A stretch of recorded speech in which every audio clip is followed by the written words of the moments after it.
You know that feeling when your boss criticizes your work in front of everyone and your face gets hot, your hands start shaking, and you just want to scream or cry or run away? Oh, yes. I think we've all been there at some point. I had that moment last month. I completely lost control. I said things I regret, and honestly, I'm still embarrassed about it. That's actually why we're talking about this today, because controlling your emotions during office arguments, it's not something they teach you in school, but it's something you really need to survive at work. Right.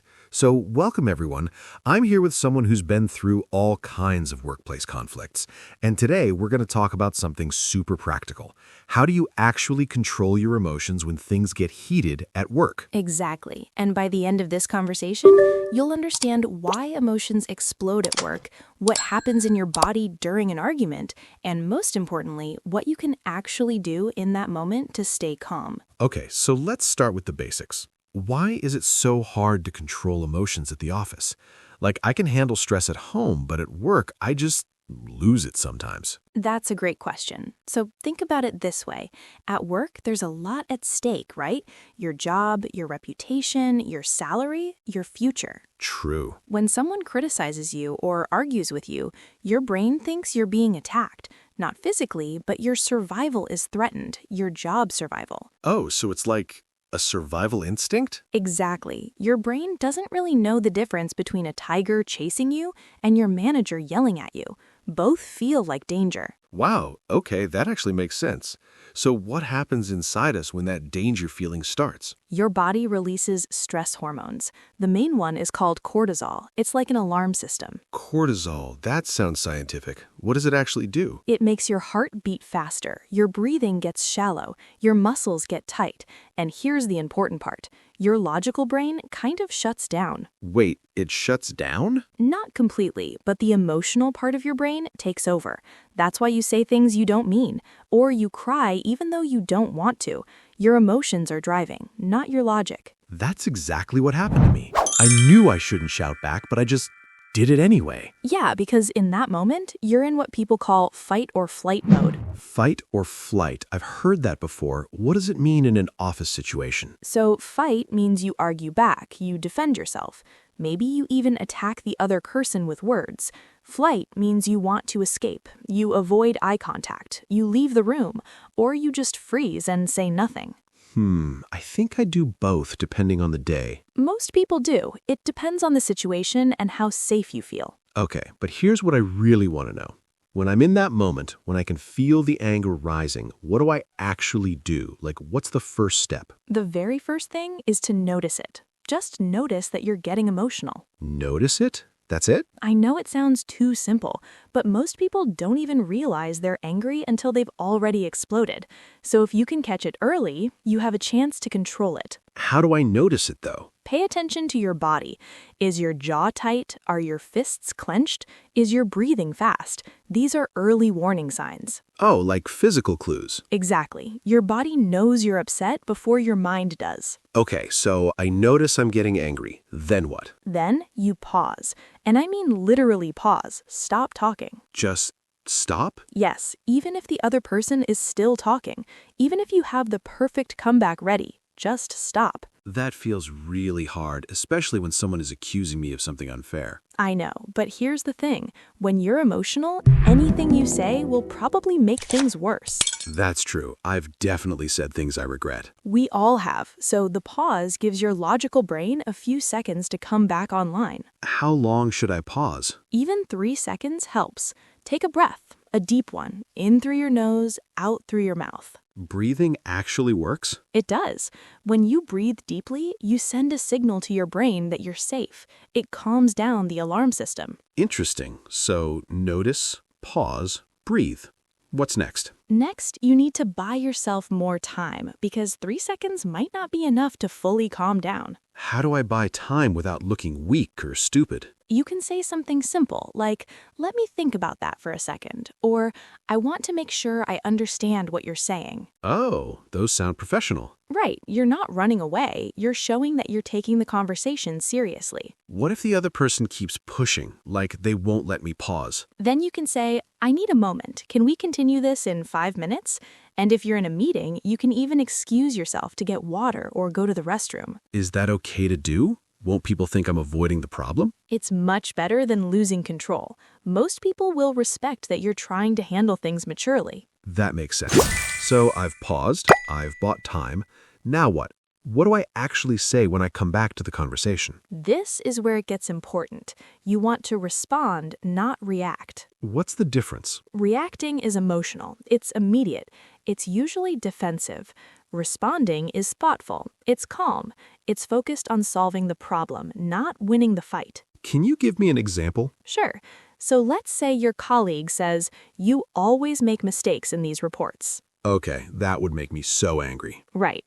A reaction would be, "No, I don't. You're the one who never checks your work." Yeah, I can hear myself saying that. Yeah, but a response would be, "I hear that you're frustrated. Can you show me which part needs correction so I can fix it?" Oh, wow, that's so different. It is. You're not agreeing that you always make mistakes, but you're also not attacking back. You're staying calm and focused on the solution. That takes a lot of self-control. It does, but it gets easier with practice. What if I've already lost my temper? Like, what if I've already shouted or said something rude? Then you apologize, as soon as you realize it. Even if the other person was rude first? Yes, you can only control your own behavior, and apologizing actually makes you look stronger, not weaker. What do I say? Keep it simple. "I'm sorry I raised my voice. I was frustrated, but that wasn't professional. Let's start again." And people accept that? Most of the time, yes, because everyone has lost their temper at some point. They understand. Okay, I want to understand this better. Can you walk me through a real situation, like a story? Absolutely.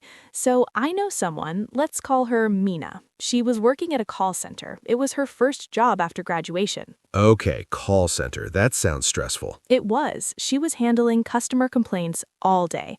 And one day, her team leader called her into a meeting room in front of 2 other team leaders. Oh no, that already sounds bad. Right. And the team leader started listing all the mistakes Mina had made that week. She hadn't followed the script properly. She'd been rude to a customer. She'd taken too many breaks. Was it all true? Some of it was true, some of it was exaggerated, but Mina felt humiliated. She could feel her eyes getting watery, her throat getting tight. Poor Mina. What did she do? At first, she wanted to defend herself. She wanted to explain, but she remembered something her older sister had told her. When you're upset, your words won't come out right. Smart sister. So Mina took a deep breath, and she said, "I understand. Thank you for the feedback. Can I have some time to think about this and come back to you tomorrow?" She postponed the conversation? Yes, and the team leader agreed. So Mina left the room, she went to the restroom, she cried for a few minutes, let it out. Sometimes you just need to cry. Exactly. And then she washed her face, drank some water, and she thought about what had actually been said. What happened the next day? She went back to her team leader calmly, and she said, "I've thought about your feedback. Some points are fair, and I'll work on them, but I'd like to clarify a few things." She stood up for herself. Yes, but respectfully. She explained that the customer complaint wasn't about rudeness, it was about a system error, and she showed proof. She also admitted that, yes, she had taken an extra break because she'd felt unwell. How did the team leader react? Actually, he apologized. He realized he'd been too harsh. And from that day on, he respected Mina Wooer because she didn't explode, she didn't cry in the meeting, she handled it like a professional. Wow, that's really inspiring. And the key thing is, Mina told me later that if she had reacted in that moment, she probably would have been fired, or at least written up.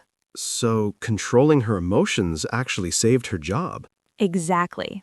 Okay, so I love that story, but I want something practical. What can I do starting today to get better at this? Great question. Let me give you some simple, actionable tips. Please. First tip, practice the pause every day, not just during arguments. Anytime you feel a strong emotion, pause for 3 seconds before you speak. Even outside of work? Yes, with friends, family, anyone. It trains your brain to slow down. Okay, I can try that. Second tip, keep a small notebook or use your phone.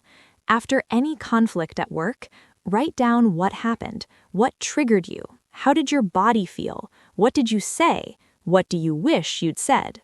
Like a journal? Kind of, but it's not about your feelings, it's about patterns. Over time, you'll notice what pushes your buttons, and you can prepare for it. That's smart. What's the third tip? Third, learn your physical warning signs. Right now, close your eyes for a second. Think about the last time you were really angry at work. Okay. Where did you feel it in your body? Your chest, your stomach, your head? For me, it's my shoulders. They get really tense. Perfect. So now you know. When your shoulders tense up, that's your signal. You're about to lose control. Time to pause and breathe. I never thought about it like that. Fourth tip, have a go-to phrase ready. Something neutral that buys you time. Like what? Let me process that. Or, that's a good point. I need a moment to think. Or even, can we revisit this after lunch? So I don't have to think of what to say in the heat of the moment. Exactly. You already have your escape route planned. What's the fifth tip? Fifth, find a calm down ritual, something quick you can do at your desk or in the restroom. Like what? Some people count backwards from 10, some people splash cold water on their wrists, some people listen to a specific song on their headphones for 2 minutes. Whatever works for you? Right. The point is, you need a reset button, something that tells your brain, we're okay now, we're safe. These are really helpful. I feel like I can actually do these things. You absolutely can. It's not about being perfect, it's about being a little bit better each time. Okay, so before we finish, can we just recap the main points? I want to make sure I remember this. Of course. So the first thing to remember is that when you get emotional at work, it's not because you're weak. It's because your brain thinks you're in danger. It's a natural response. Right. Your body is trying to protect you. It's just not always helpful in an office setting. The second thing is you have to notice the emotion before it takes over. Pay attention to your body. Tight jaw, fast breathing, tense shoulders. Those are your warning signs. Yes, and when you notice, pause, stop talking, breathe, buy yourself time. Third, remember that you can always step away. You don't have to finish the argument right now. It's okay to say, let me think about this and get back to you. Absolutely. Taking a break is not weakness, it's wisdom. And the last key point is practice this when you're calm. Don't wait for the next big argument. Build this skill now so it's ready when you need it. Perfect summary. You know, I feel a lot better about this now. I used to think that some people are just naturally calm and I'm just not.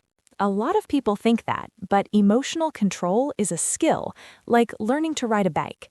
You'll wobble at first, you might fall a few times, but eventually it becomes automatic. I really needed to hear that. And remember, every professional you admire, every calm manager, every respected colleague, they've all had moments where they lost control. The difference is they learned from it. So I'm not alone in this. Not at all. This is part of growing in your career. Thank you. This was really, really helpful. I'm glad.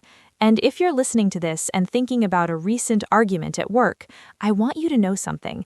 You're not a bad employee because you got emotional. You're human. That's important to hear. What matters now is what you do next. Do you learn from it? Do you try a new approach? Do you practice the pause? And it's okay if it takes time. Absolutely. Give yourself grace. This is hard work. So, for everyone listening, here's my challenge to you. The next time you feel yourself getting upset at work, even a little bit, just pause. Count to 3. Take one deep breath. That's it. Just one breath. And notice how it feels. You might be surprised. And if you want to keep learning about how to handle workplace challenges, we'll be back next week with another conversation. We're going to talk about how to speak up in meetings when you're afraid people won't listen. That's a good one. A lot of people struggle with that. Until then, be kind to yourself. You're learning, you're growing, and you're doing better than you think.